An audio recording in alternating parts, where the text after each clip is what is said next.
Fear and greed are often described as emotions. In the scriptures, they are treated as conditions. They arise not because people are evil, and not because people are ignorant, but because people are exposed to uncertainty without structure. This has always been true. Long before modern markets, before banks, before property deeds or pensions, human beings faced the same problem: how to live responsibly in a world where tomorrow is never guaranteed. The Bible does not avoid this problem. It addresses it directly. In Proverbs and Ecclesiastes, uncertainty is treated as a given. There are seasons of planting and seasons of harvest, times of abundance and times of lack. Scripture never promises stability. It promises wisdom. Fear arises when people are unprepared for uncertainty. Greed arises when people attempt to compensate for that unpreparedness. Both are symptoms of the same root issue: a lack of wise structure. Markets do not create fear and greed, they reveal them. Throughout life, opportunities appear. Some are obvious, some are subtle, some appear only briefly and never return. Many people can identify opportunity. Very few can act on it.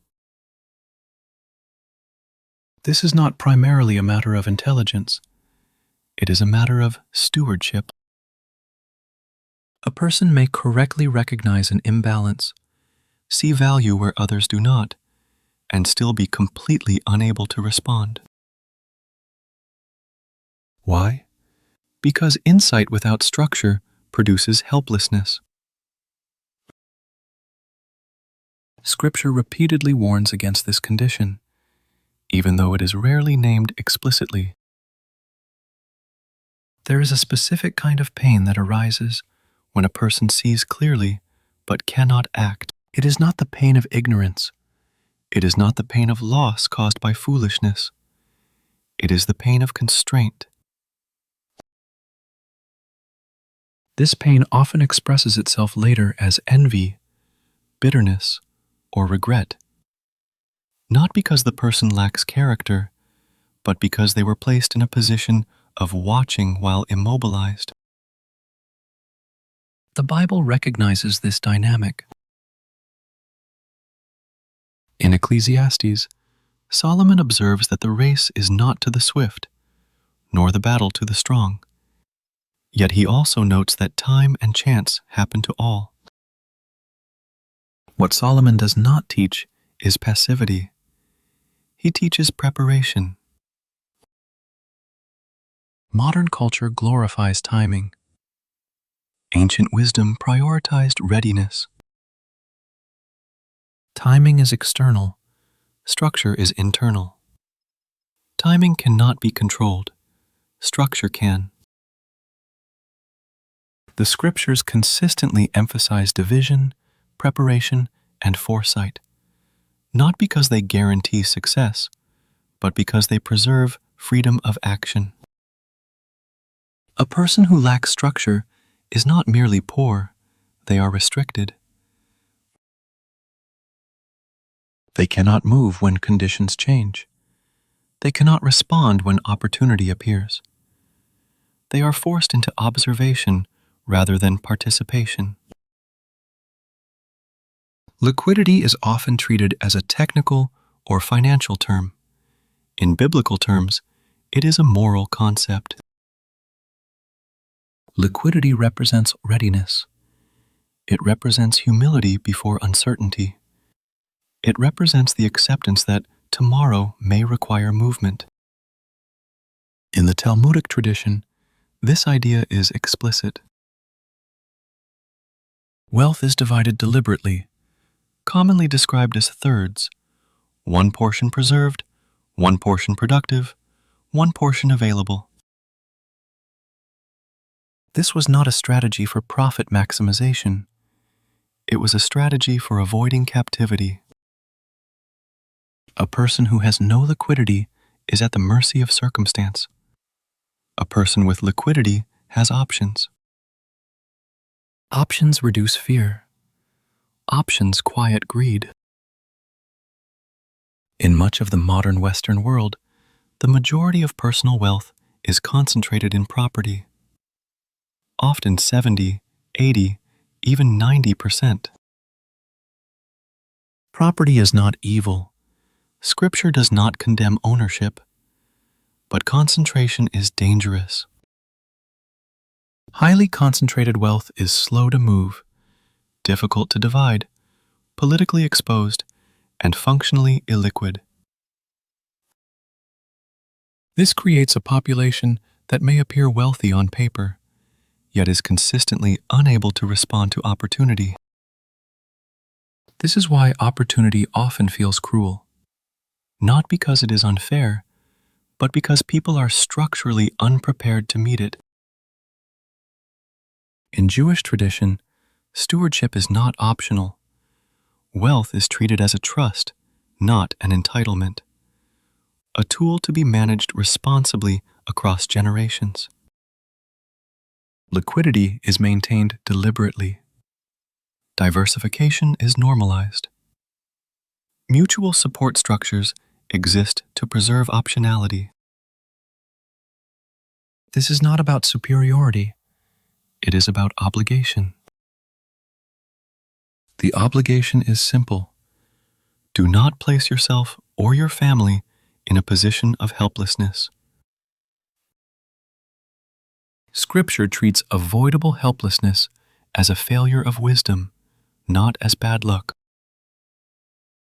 King Solomon is often misquoted as a teacher of wealth. He was not.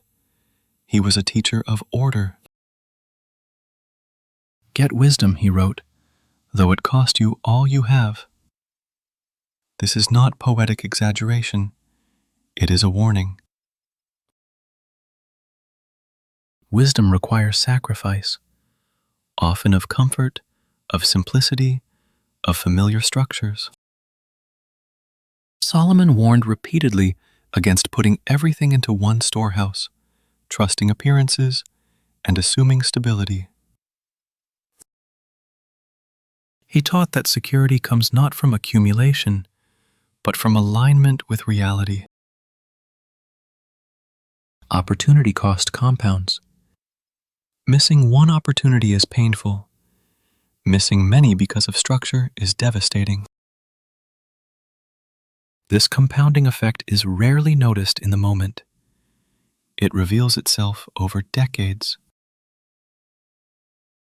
Families wonder why progress feels slow, why wealth does not translate into freedom, why stress persists despite apparent success. Scripture does not describe this as injustice. It describes it as the fruit of misalignment. When wealth is ordered properly, fear diminishes. Greed loses urgency. Decision-making becomes calmer. This is not because risk disappears, but because exposure becomes intentional. Liquidity allows movement. Diversification allows endurance. Stewardship allows peace.